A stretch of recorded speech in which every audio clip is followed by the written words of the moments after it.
प्रेम, इश्क और मोहब्बत बहुत ही पावन, बहुत ही निर्मल। ये दूषित होता है जब इसमें वासना का समावेश हो जाता है। और प्रेम, इश्क और मोहब्बत हम अपने देश के साथ भी करते हैं। देश प्रेम हमारी रग रग में बहता है। आज की काव्य यात्रा में मैं बिंदु जैन आप सबका हार्दिक अभिनंदन करती हूँ, वंदन करती हूँ। हमारी आज की काव्य यात्रा सजी हुई है।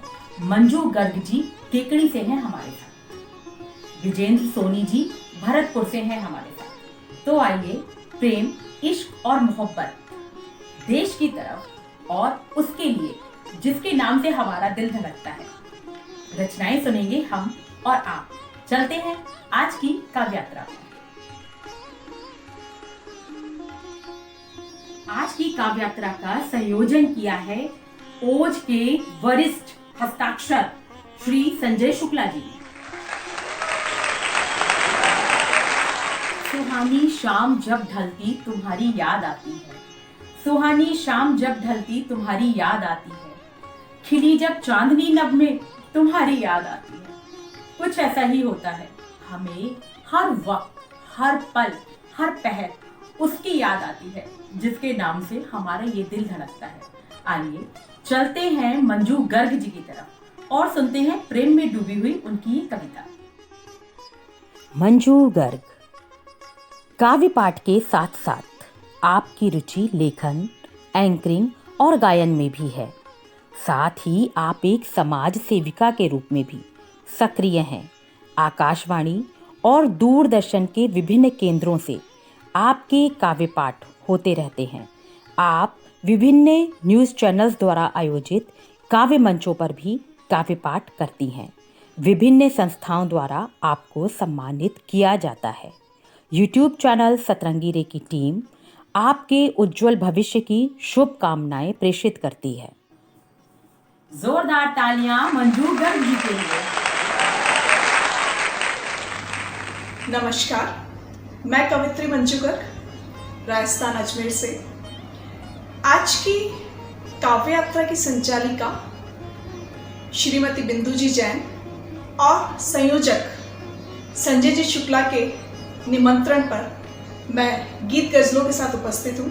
आइए आपको मैं कुछ मुक्तक से जोड़ने का प्रयास करती हूँ। श्रृंगार रस की मूलतः मैं कवित्री हूँ, तो कुछ मुक्तक से जोड़ने का प्रयास करती हूँ। सुनिएगा।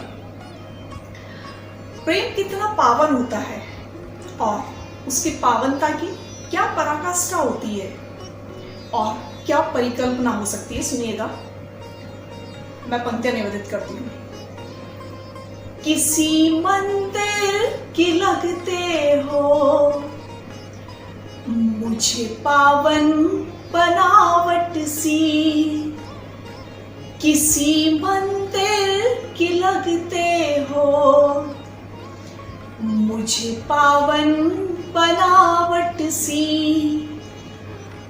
करो स्पर्श नजरों से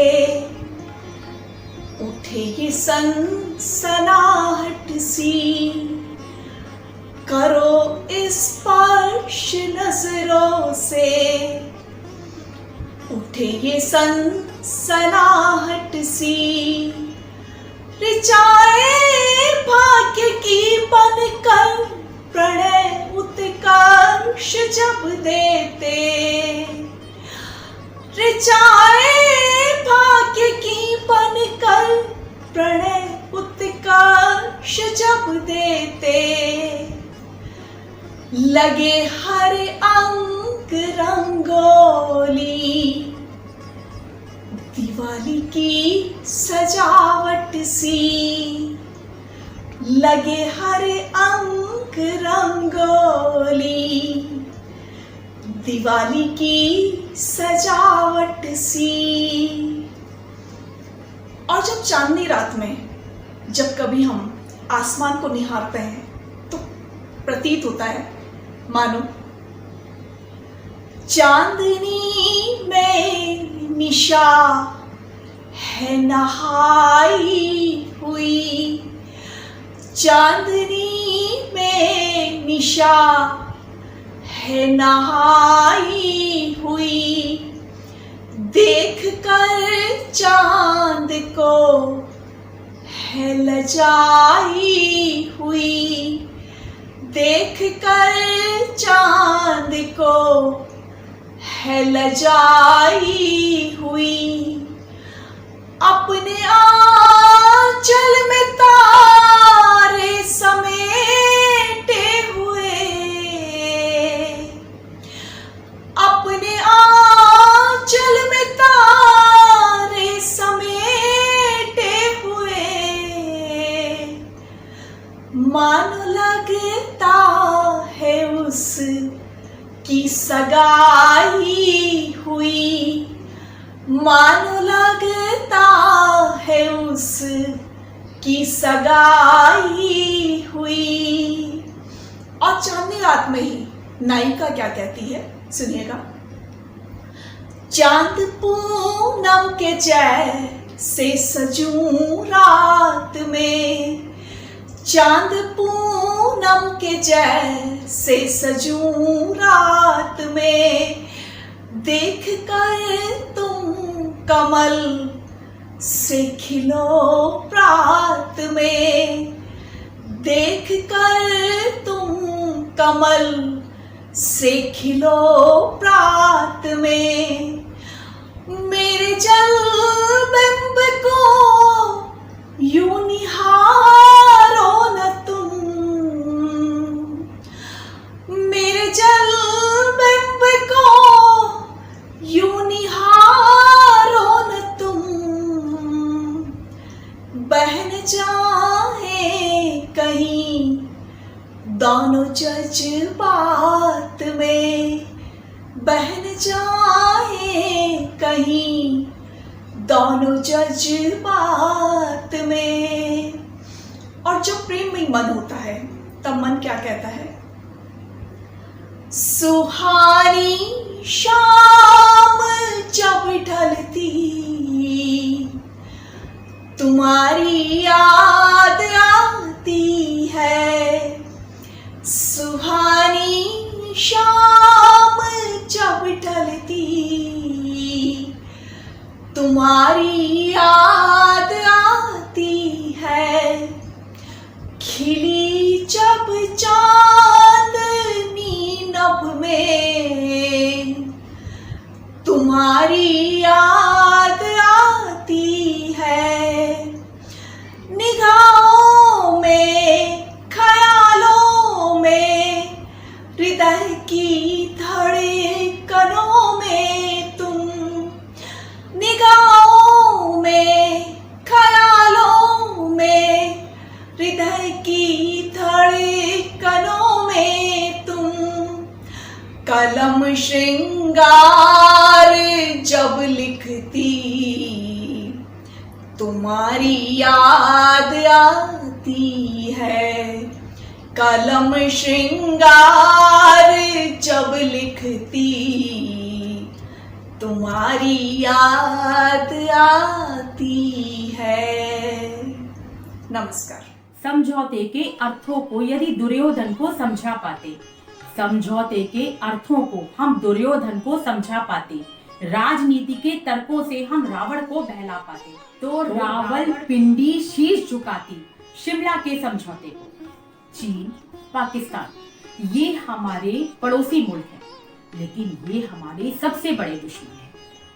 ये चाहते हैं कि भारत में तबाही हो जाए, लेकिन भारत और हम भारतवासी कहाँ ऐसा होने देंगे, क्योंकि देश प्रेम हमारी रग रग में बहता है और हम देश प्रेम में आके कुछ भी कर सकते हैं।